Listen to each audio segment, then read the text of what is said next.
வணக்கம் நண்பா நம்பி. வெல்கம் டு சகுஃப்னா தமிழ் சேனல். ஹெட்ஸில் சேல்ஸ் வரலன்னா உங்கள் காம்படிட்டர் என்ன பண்ணுறாங்கன்னு டீப்பாக அனலைஸ் பண்ணணும். டுடே உங்கள் நீச்சில் டாப் செல்லர் எப்படி திங்க் பண்ணுறாங்க, எப்படி ஃபோட்டோஸ் போடுறாங்க, எப்படி டேக்ஸ் யூஸ் பண்ணுறாங்க, அப்புறம் எப்படி 5 to 50 $5 ப்ராடக்டாக செல் பண்ணுறாங்க அப்படின்னு ஃபுல் டீட்டெயில்ஸ் நம்ம இன்றைக்கி பார்க்கலாம். ஸோ எண்டு வரைக்கும் நீங்கள் பார்த்தீங்கன்னா உங்கள் நெக்ஸ்ட் வின்னிங் ப்ராடக்டை உங்களாலையும் டிசைட் பண்ண முடியும். ஸோ ஸ்கிப் பண்ணாமல் வீடியோ பாருங்கள். பார்ட் 1ல் நம்ம என்ன பார்க்க போகிறோம்னா காம்படிட்டரை நம்ம அனலைஸ் பண்ண போகிறோம். ஸோ ஹெட்ஸியில் ஃபஸ்ட் ரூல்ஸ் என்னென்னா, அதாவது கெஸ் பண்ணாதீங்க.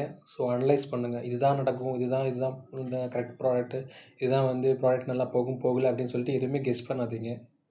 ஸோ முதல்ல அனலைஸ் பண்ணுங்கள் ப்ராப்பராக. டாப் செல்லருக்கு சக்ஸஸான 3 ரீசன் என்னென்னா, ஹை டிமாண்ட் ப்ராடக்ட் எடுக்கிறாங்க, 2வது ஸ்ட்ராங் லிஸ்டிங் ஆப்டிமைஸ் பண்ணுறாங்க, 3வது சைக்காலஜியாக ப்ரைஸ் ஃபிக்ஸ் பண்ணுறாங்க. இந்த 3ஐயும் நீங்கள் அண்டர்ஸ்டாண்ட் பண்ணிக்கிட்டீங்கன்னா உங்களுடைய காம்படிட்டர்கிட்டருந்து உங்கள் லிஸ்டிங் சேல்ஸ் ஆட்டோமேட்டிக்காக இம்ப்ரூவ் ஆகும். ஸோ பார்ட் 2 என்ன நம்ம பார்க்க போகிறோம்னா உங்களுடைய காம்படிட்டர் யார், அதாவது உங்களுடைய ரியல் காம்படிட்டர் யார் அப்படின்னு சொல்லி நம்ம பார்க்க போகிறோம். ஹெட்ஸியில் சர்ச் பார் ஓப்பன் பண்ணுங்கள், உங்கள் ப்ராடக்ட் கீவேர்டை டைப் பண்ணுங்கள். இப்போ ஃபார் எக்ஸாம்பிள் நீங்கள் பிஸ்னஸ் கார்டு டெம்ப்ளேட்ஸ்னு சொல்லி அந்த மாதிரி யூஸ் பண்ணிங்கன்னா, ஸோ அந்த மாதிரி கீவேர்டை நீங்கள் டைப் பண்ணுங்கள். ஸோ இப்போ அதாவது இந்த ஆடெல்லாம் ஷோ ஆகும், அதெல்லாம் இக்னோர் பண்ணிடுங்க. ஸோ ஆர்கானிக்காக டாப் 10 லிஸ்டிங் தான் உங்களுடைய ரியல் காம்படிட்டர்ஸு ஷோ ஆகுவாங்க. இனிஷியலாக ஆர்கானிக்காக டாப் 10 லிஸ்டிங் எடுத்து வச்சுங்க. ஸோ அதுதான் உங்களுடைய ரியல் காம்படிட்டர் உங்களுடைய நீச்சில். ஸோ இந்த 3 திங்ஸையும் அங்கேருந்து நீங்கள் செக் பண்ணுங்கள். யாருக்கு சேல்ஸ் அதிகமாக வருது அப்படின்னு சொல்லி பாருங்கள். ஸோ அதுக்கப்புறம் யார் ரீசெண்டாக அப்டேட் பண்ணிகிட்டு இருக்காங்க, அந்த ஷாப்பில் லிஸ்டிங் ஆட் பண்ணிகிட்டு இருக்காங்க, இந்த மாதிரி ஸ்டெப்ஸ் யாராவது பண்ணிகிட்டு இருக்காங்க, அதையும் அப்சர்வ் பண்ணுங்கள், அனலைஸ் பண்ணுங்கள். அப்புறம் ரேங்க் கன்சிஸ்டண்ட்டாக டாப்லேயே வச்சுருக்காங்களா அப்படின்னு சொல்லிட்டு ஒரு 1 வீக் இல்லைன்னா 1 மந்த் நீங்கள் அப்சர்வ் பண்ணிட்டே இருங்க அவங்கள. ஸோ நீங்கள் அந்த கீவேர்டை டைப் பண்ணி பார்த்தீங்கன்னா, ஸோ ஒரு 1 மந்த்துக்கு நீங்கள் ஒரு காம்படிட்டர் நீங்கள் ஃபாலோ பண்ணுறீங்கன்னா அவங்க அப்சர்வ் பண்ணுங்கள் 1 மந்த்துக்கு. அப்பப்போ உங்கள் டைம் கிடைக்கும் போது நீங்கள் அந்த கீவேர்ட்ஸ் அடிச்சு பாருங்கள். ஸோ அது அவங்க லிஸ்டிங் டாப்லேயே இருக்காங்களா அப்படின்னு சொல்லி அதெல்லாம் பாருங்கள். ஸோ இந்த 3 திங்ஸையும் நீங்கள் அனலைஸ் பண்ணுங்கள். ஸோ இந்த 3 திங்ஸையும் நீங்கள் அனலைஸ் பண்ணிங்கன்னா உங்களை ரியல் காம்படிட்டர் நீங்கள் ஓரளவுக்கு ஜட்ஜ் பண்ணிக்கலாம். நீங்கள் இவங்க தான் நம்மளுடைய காம்படிட்டர் அப்படின்னு. பார்ட் 3ல் நம்ம என்ன பண்ண போகிறோம்னா, ஸோ ஃபோட்டோஸ் அனலைஸ் பண்ண போகிறோம். ஹெட்ஸியில் ஃபோட்டோஸ் தான் டிசைட் பண்ணும் 80% கஸ்டமர் பர்ச்சேஸுக்கு. ஸோ அதை கண்டிப்பாக மறக்காதீங்க. காம்படிட்டர்கிட்ட காமனாக இருக்கிற விஷயத்தை நம்ம இப்போ பார்க்கலாம். ஸோ ஃபார் எக்ஸாம்பிள் எடுத்துக்கிட்டிங்கன்னா, ஸோ பிளானர்ஸ்னு எடுத்துக்கிட்டிங்கன்னா எல்லா பிளானர்ஸுமே பீச் இல்லைன்னா பேசல் பேக்ரவுண்ட்ஸில் இருக்கும். அதை நீங்கள் நோட்டீஸ் பண்ணால் உங்களுக்கு தெரியும். அதேமாரி அந்த எஸ்சிவி ஃபைல் செல் பண்ணுறவங்க செல்லர்ஸ் எல்லாமே ஒயிட் பேக்ரவுண்டை யூஸ் பண்ணுவாங்க. ஸோ அதை நீங்கள் செக் பண்ணி பார்த்தீங்கன்னா உங்களுக்கு தெரியும். அப்புறத்துக்கு அதுக்கு அந்த மாதிரி அந்த பிரிண்டபிள் செல்லர்ஸ்லாம் இருக்காங்கல்ல, அவங்க கண்டிப்பாக 3 to 5 மார்க்கப்ஸை அவங்க லிஸ்டிங்கில் வச்சுருப்பாங்க. ஸோ அதையும் நீங்கள் சர்ச் பண்ணி பார்த்தீங்கன்னா உங்களுக்கு தெரியும். அதுக்கப்புறம் வால் ஆர்ட் செல்லர்ஸு அவங்க ஷோ ஃப்ரேம் மார்க்கப்ஸ் வச்சுருப்பாங்க. ஸோ இந்த மாதிரி நீங்கள் அவங்க ஃபோட்டோஸை நீங்கள் அனலைஸ் பண்ணலாம். ஸோ செக் பண்ணுங்கள், அதாவது நீங்கள் இதை நோட் பண்ணுங்கள். ஸோ இதெல்லாம் நீங்கள் பார்த்ததுக்கப்புறம் ஸோ நீங்கள் கேட்டுக்கணும், நம்மளுடைய ஃபோட்டோ எப்படி 10% யூனிக்காக இதிலிருந்து நம்ம இப்போ காம்படிட்டர் இதிலிருந்து நம்ம டிஃப்ரெண்ட்டாக யூனிக்காக வைக்க முடியும் அப்படிங்கிறத நீங்கள் அதை வச்சு அந்த மாதிரி வச்சிங்கனாவே உங்களுடைய லிஸ்டிங் ப்ரோ ஆக்டிவாக இருக்கும். ஸோ ப்ரோ யூனிக்காக இருக்கும். ஸோ அதை நீங்கள் மறந்துடாதீங்க. இப்போ ஃபார் எக்ஸாம்பிள் நீங்கள் பெட்டர் ஃபாண்ட்டு, அதுக்கப்புறம் க்ளீன் மார்க்கப்பை ஆட் பண்ணுங்கள். அதுக்கப்புறம் அதாவது பேக்ரவுண்ட் நல்லா கிளியராக யூஸ் பண்ணுங்கள், லைஃப் ஸ்டைல் பேக்ரவுண்டாக யூஸ் பண்ணுங்கள். அதுக்கப்புறம் கிளியர் டெக்ஸ்ட் ஓவர்லே, அதாவது like it's and download, editable இல்லைனா 5 பேஜஸ் இந்த மாதிரி ஏதாவது கிளியராக மென்ஷன் பண்ணுங்கள். ஸோ பையருக்கு ஒரு கிளியர் பார்த்து கொடுக்குற மாதிரி. பார்ட் 4ல் அடுத்தது நம்ம பார்க்க போகிறது என்னென்னா, அதாவது அவங்களுடைய காம்படிட்டரோட டிஸ்கிரிப்ஷனை நம்ம அனலைஸ் பண்ண போகிறோம். ஸோ எப்படின்னு சொல்லி பார்க்கலாம். அதாவது எப்பவுமே டாப் செல்லர்ஸ் டிஸ்கிரிப்ஷன் சிம்பிளாக தான் இருக்கும். லைக் பேட்டர்ன் ஃபஸ்ட்டு வந்து பெனிஃபிட்ஸ் இருக்கும். 2வது வந்து அவங்க என்ன வந்து அவங்க ப்ராடக்ட்ட பத்தி இன்க்ளூட் பண்ணியிருக்காங்க அப்படின்னு சொல்லி இருக்கும். ஸோ 3வது வந்து அதை எப்படி வந்து டவுன்லோட் பண்ணுறது, ஹவ் டு டவுன்லோட் இந்த மாதிரி இருக்கும். ஸோ 4வது வந்து அதாவது யூசேஜ் ரைட்ஸு. ஸோ அதுக்கான பெர்மிஷன் அது எல்லாமே அவங்க கண்டென்ட்டுக்கான பெர்மிஷன் எல்லாமே வந்து டீட்டெயிலாக அதில் கொடுத்துருப்பாங்க. ஸோ இந்த மாதிரி பேட்டர்ன் தான் இருக்கும். ஸோ நீங்கள் கண்டிப்பாக வந்து இதை காப்பி பண்ணக்கூடாது. ஸோ நீங்கள் கண்டிப்பாக வந்து இவங்களுடைய ஸ்ட்ரக்சரை காப்பி பண்ணுங்கள்.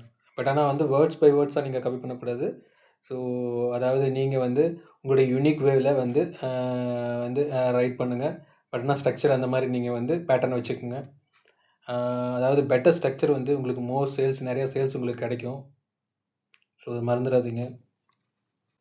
பார்ட் 5ல் ஸோ அவங்களுடைய டேக்ஸை வந்து நம்ம அனலைஸ் பண்ண போகிறோம். ஹெச்சி டேக்ஸ்னால் அதாவது கீவேர்ட்ஸ் தான். நீங்கள் காம்படிட்டர் டேக்ஸை யூஸ் பண்ணலாம். ஸோ சில டூலை யூஸ் பண்ணி அது என்னென்னா இ-ரேங்க்கு, எவர்பி, சாலுரா இந்த மாதிரியான டூல்ஸ் எல்லாம் நீங்கள் யூஸ் பண்ணி நீங்கள் காம்படிட்டரோட டேக்ஸை வந்து செக் பண்ணலாம். இதில் நீங்கள் என்னென்ன பார்க்கலாம்னா ஹை சர்ச் வால்யூமை பார்க்கலாம், லோ காம்படிஷன் கீவேர்டை பார்க்கலாம், அப்போ நீச் டேக்ஸை பார்க்கலாம். அதாவது நீச் டேக்ஸ்னால் எக்ஸாக்டாக உங்களுடைய ப்ராடக்டோட எக்ஸாக்டான டேக்ஸை நீங்கள் வந்து ஸோ இதில் ஸ்பெசிஃபிக்காக நீங்கள் பார்க்க முடியும் இந்த மாதிரி டூலை யூஸ் பண்ணி. ஸோ காமன் கீவேர்டு இல்லாமல். அதுக்கப்புறம் நீங்கள் உங்களுடைய ஓன் லிஸ்ட்டை நீங்கள் வந்து க்ரியேட் பண்ணலாம். 7 மெயின் டேக்ஸு ப்ளஸ் 6 வேரியேஷன் இருக்கிற மாதிரி பாருங்கள். அப்புறம் நீங்கள் வந்து உங்களுடைய எட்சியில் வந்து உங்களுடைய ப்ராடக்டோட ஃபுல் வந்து டீட்டெயில் டேட்டாவை நீங்கள் வந்து அதில் கொடுங்க. பார்ட் 6ல் நம்ம வந்து என்ன பார்க்க போகிறோம்னா வந்து அதாவது ப்ரைஸிங் சைக்காலஜி எப்படி ஒர்க் அவுட் ஆகுதுன்னு சொல்லி நம்ம பார்க்கலாம். ஸோ காம்படிட்டர் எப்படி ப்ரைஸிங் பண்ணுறாங்க அப்படின்னா வந்து இப்போ ஃபார் எக்ஸாம்பிள் 199, 299, 349 இருக்குது. So best price, small variation இதுதான் வந்து சைக்காலஜி அட்வான்டேஜு. எக்ஸாம்பிள் செல்லர் ஏ வந்து 299 வந்து ப்ரைஸில் செல் பண்ணுறாங்க, செல்லர் பி வந்து 299 அதே ப்ரைஸில் செல் பண்ணுறாங்க. பட் ஆனால் செல்லர் சி வந்து 279 ப்ரைஸ் செல் பண்ணுறாங்க. ஸோ இதில் வந்து கிளியராக வின்னர் யாருன்னா வந்து செல்லர் சி தான். ஏன்னா வந்து லோ வந்து அட்ராக்டிவ் ப்ரைஸாக இருக்கிறாங்க. ஸோ அதனால் வந்து செல்லர் சி வந்து இங்கே வந்து இந்த ப்ரைஸ் வந்து ரொம்ப வந்து ஒர்க் அவுட் ஆகும் இந்த இடத்துல பார்க்கும்போது. இல்லைனா வந்து ஆப்போசிட் ஸ்ட்ராட்டஜி தான். ஸோ இந்த மாதிரியும் ஃபஸ்ட்டு நான் சொன்னது வந்து பெஸ்ட்டு ப்ரைஸ் ஸ்ட்ராட்டஜி வந்து நம்ம வந்து ஃபிக்ஸ் பண்ணலாம். ஸோ இல்லைன்னா வந்து ஆப்போசிட்டாக ஸ்ட்ராட்டஜி என்னென்னா வந்து செல்லர் ஏ வந்து 299 விற்கிறாங்க, அதே மாதிரி செல்லர் பி வந்து 299 விற்கிறாங்க. ஆனால் வந்து செல்லர் சி இப்போ நீங்கள் வச்சுக்கோங்க ஃபார் எக்ஸாம்பிள் 399 விற்கிறீங்க. ஸோ அது வந்து ப்ரீமியம் பொசிஷனாக பார்க்கலாம். அதாவது பையர்ஸை பார்ப்பாங்க. அதாவது ப்ரைஸை வந்து ஆடியன்ஸ் தான் டிசைட் பண்ணுவாங்க எப்போவுமே. ஸோ ஃபார் எக்ஸாம்பிள் இப்போ கம்மி ப்ரைஸு வந்து இப்போ பையர்ஸ் லுக் பண்ணுறது சம்டைம்ஸ் பெஸ்ட்டு ப்ரைஸாக லுக் பண்ணுவாங்க. அதாவது பார்ப்பாங்க கம்மி ப்ரைஸில் குவாலிட்டியாக இருக்குன்னு சொல்லிட்டு. சில வந்து என்ன பண்ணுவாங்க, ப்ரைஸ் வந்து ஓகே இப்போ அதிகமாக இருந்தால் கூட ஸோ அவங்களுக்கு தேவையானது வந்து குவாலிட்டி. ஸோ அதனால் வந்து உங்கள் ப்ரீமியம் ப்ரைஸாக இருந்தாலும் அவங்க வந்து கண்டிப்பாக வந்து அவங்க வந்து வாங்குவாங்க. ஸோ ப்ரைஸும் தான் டிசைட் பண்ணும் உங்களுடைய ஆடியன்ஸை. ஸோ ப்ரைஸு கண்டிப்பாக வந்து முடிஞ்ச வரைக்கும் நான் ஃபஸ்ட்டு சொன்னது மாதிரி வச்சுக்கோங்க. ஏன்னா இனிஷியலாக இருக்கும்போது நீங்கள் வந்து so best price, small variation வந்து நீங்கள் ட்ரை பண்ணுங்கள்.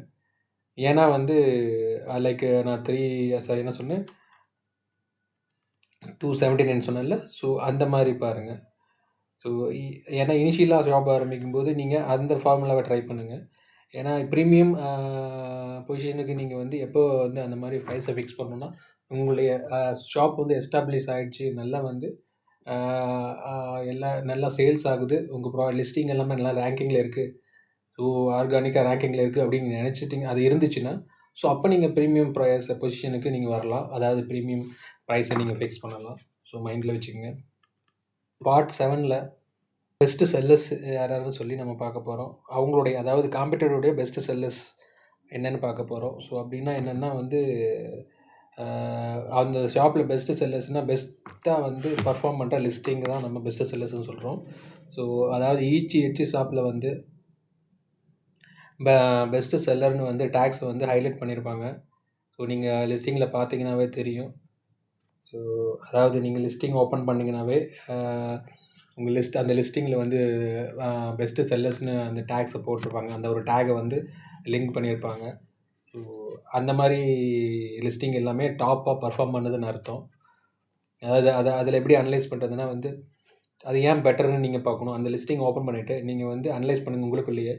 அந்த லிஸ்டிங் ஏன் வந்து பெஸ்ட்டு செல்லர்னு வந்துச்சு, அப்புறம் அதாவது என்ன டிசைன் ஸ்டைலில் அவங்க யூஸ் பண்ணுறாங்க, அதுக்கப்புறம் அவங்க என்ன ஃபோட்டோ ஸ்டைலில் யூஸ் பண்ணுறாங்க, அதுக்கப்புறம் அவங்க என்ன ப்ரைஸை ஃபிக்ஸ் பண்ணியிருக்காங்க, அதுக்கப்புறம் அவங்க மார்க்கப்லாம் எந்த மாதிரி வந்து பண்ணியிருக்காங்க, யூஸ் பண்ணியிருக்காங்க டிசைன்ஸு. ஸோ அதெல்லாம் வந்து நீங்கள் பாருங்கள். அதுக்கப்புறம் அது வந்து அந்த லிஸ்டிங்கில் அவங்க என்ன ப்ராப்ளத்தை அவங்க சால்வ் பண்ணுறாங்க அப்படிங்கிறதையும் நீங்கள் அதை வந்து நோட்டீஸ் பண்ணணும் மறக்காமல். ஸோ இது இந்த எல்லா வேரியேஷனும் அவங்க என்ன மாதிரி கொடுக்குறாங்கன்னு சொல்லி நீங்கள் அப்சர்வ் பண்ணுங்கள். ஸோ கேப்சர் பண்ணுங்கள். அதே முன்னே சொன்ன மாதிரி தான் அவங்க ஸ்ட்ரக்சரை காப்பி பண்ணுங்கள். ஆனால் வந்து அவங்க வேர்ட் பை வேர்டாக காப்பி பண்ணாதீங்க, கண்டென்ட்டை காப்பி பண்ணாதீங்க. ஓகே, கரெக்டாக? அதுக்கப்புறம் அதெல்லாம் வந்து அப்சர்வ் பண்ணிவிட்டு நீங்கள் உங்களுடைய ஓன் ப்ராடக்டை க்ரியேட் பண்ணுங்கள், ஓன் லிஸ்டிங்கை க்ரியேட் பண்ணுங்கள். ஸோ அந்த ஸ்ட்ரக்சரை வச்சு, அவங்களுடைய காம்படிட்டர் ஸ்ட்ரக்சரை வச்சு நீங்கள் ஓன் ப்ராடக்டை க்ரியேட் பண்ணுங்கள், உங்களுடைய நியூ டிசைனை யூஸ் பண்ணி. எக்ஸாம்பிள் எக்ஸாக்டாக சொன்னால் எத்திக்கலை காப்பி பண்ணுங்கள், ஆனால் வந்து உங்கள் கண்டென்ட்டை காப்பி பண்ணாதீங்க. பார்ட் 8ல் நம்ம என்ன பார்க்க போகிறோம்னா வந்து அதாவது உங்களுடைய வேர்ஷனை வந்து பெட்டராக வந்து நீங்கள் வந்து மேக் பண்ணுங்கள். எப்படி வந்து டாப் செல்லரை நம்ம பீட் பண்ணுறது அப்படின்னு நம்ம பார்க்கலாம். பெட்டர் மார்க்கப்பு, கரெக்டாக? ஸோ அது கண்டிப்பாக முக்கியம். கிளியர் டெக்ஸ்ட் ஓவர்லே, அதை கண்டிப்பாக நீங்கள் வந்து கிளியர் பார்த்து கொடுக்குற மாதிரி அவங்களுக்கு அந்த டெக்ஸ்ட் ஓவர்லேயில் இருக்கணும். அதுக்கப்புறம் கிளியர் ஃபாண்ட்டு நீங்கள் வந்து பாருங்கள், அட்ராக்டாக வந்து காம்படிட்டர்லாம் செக் பண்ணுங்கள் எந்த மாதிரி யூஸ் பண்ணுறாங்கன்னு. அப்புறம் பெட்டர் யூசேஜ் இன்ஸ்ட்ரக்ஷன், அதாவது டிஸ்கிரிப்ஷனில் அவங்களுக்கு எந்த மாதிரி வந்து அவங்க இந்த ப்ராடக்டை யூஸ் பண்ணணும் அதெல்லாம் வந்து கிளியராக நீங்கள் வந்து கொடுக்கணும். அதுக்கப்புறம் மோர் வேல்யூவாக இருக்கணும் பார்த்துங்க. கண்டிப்பாக மோர் வேல்யூவில் என்னென்ன கொடுக்கணும்னா, அதாவது போனஸ் பேஜ் எக்ஸ்ட்ரா ஏதாவது கொடுக்கணும்னா கொடுக்கணும். நீங்கள் எக்ஸ்ட்ரா வேரியேஷன் ஏதாவது இருக்குது அப்படின்னா நீங்கள் அது வந்து உங்களுடைய ப்ராடக்ட்டுக்கு இன்னும் கொஞ்சம் மோர் ஆட் ஆன் வேல்யூவாக இருக்கும் அதெல்லாம். ஸோ அதை மறக்காதீங்க. அப்புறம் ஃபாஸ்டர் டெலிவரி.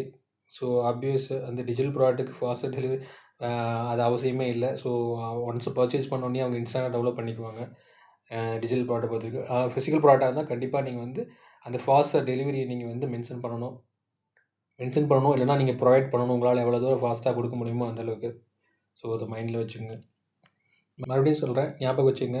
அவங்க ஸ்ட்ரக்சரை காப்பி பண்ணுங்கள், யூனிக்காக உங்கள் ப்ராடக்ட்டை க்ரியேட் பண்ணுங்கள், உங்கள் ப்ராடக்ட்டுக்கு எக்ஸ்ட்ரா வேல்யூ கொடுங்க. ஸோ இதெல்லாம் பண்ணிங்கன்னா காம்படிட்டரை நீங்கள் பீட் பண்ணலாம். ஸோ உங்கள் காம்படிஷன் நீங்கள் வந்து ஈஸியாக வந்து பீட் பண்ணிட்டு போகலாம். ஸோ நம்ம வீடியோட எண்டுக்கு வந்துட்டோம். டாப் செல்லரை அனலைஸ் பண்ண நம்மளுக்கு தெரிஞ்சிருந்தா ஸோ சேல்ஸ் க்ரோ ஈஸியாக ஆகும் நம்மளுக்கு. உங்களுக்கு காம்படிஷன் அனாலிசிஸு, ப்ராடக்ட் ரிசர்ச்சு, ஹெச்சி டேக்ஸ் ஃபுல் மெத்தடு லேர்ன் பண்ண ஹெச்சி வீடியோ கோர்ஸ் நான் ஸ்டார்ட் பண்ணியிருக்கேன். ஸோ லிங்க் வந்து டிஸ்கிரிப்ஷனில் கொடுத்துருக்கேன். ஸோ ஜாயின் பண்ணுங்கள். வீடியோ உங்களுக்கு கண்டிப்பாக யூஸ்ஃபுல்லாக இருந்திருக்கும்னு நினைக்கிறேன். அப்படி யூஸ்ஃபுல்லாக இருந்துச்சுன்னா ஸோ நம்ம சக்குஃப்ரான் தமிழ் சேனலை மறக்காமல் சப்ஸ்கிரைப் பண்ணுங்கள், லைக் பண்ணுங்கள். ஏதாவது டவுட் இருந்தால் கமெண்டில் சொல்லுங்கள். அடுத்த ஒரு முக்கியமான வீடியோவில் சந்திப்போம் நண்பர்களே. தேங்க்யூ.